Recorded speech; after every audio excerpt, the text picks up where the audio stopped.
A vegetable grower in Victoria's northwest fears water buybacks could bring his operation to its knees. James Kelly has been struggling with low supermarket prices for quality crops. He says if more water is taken out of the irrigation system, prices on the shelves will only rise. Touring the Kelly brothers' shed, there's a sense their business model is at risk of rotting. Normally we're processing onions all day, but the price we're receiving is not worth even putting them through the machine. So does it feel sad that you're not running like you used to in here? It is, yeah. It used to employ 50 to 60 people through here, and as you say, there's no one here. A sad sight in what should be a hub for local produce. We probably need $1.50 a kilo to be viable, but at the moment we can't even get 40 cents a kilo.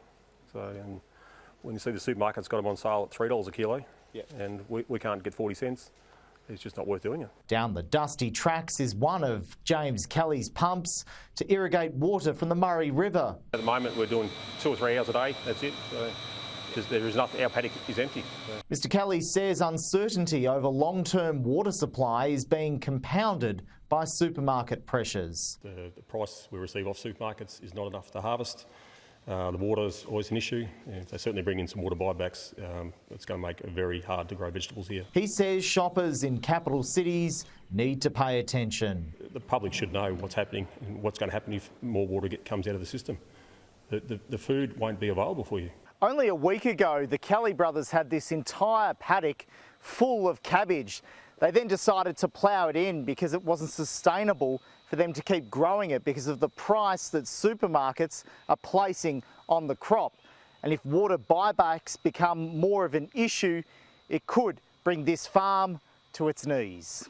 We're almost on our knees now. It's got to the point where we're probably not going to grow a lot of vegetables next year. Fellow Yarrawonga farmer Evan Ryan also has concerns over the federal Murray-Darling River plan. The main effect is the cost of accessing water is much higher. So, water is a traded commodity, just like petrol or sugar or coal or oil or anything else, and which is quite ridiculous when you think about it. And it could exacerbate the cost of living crisis. All it's going to do is put the price of fruit and vegetables up.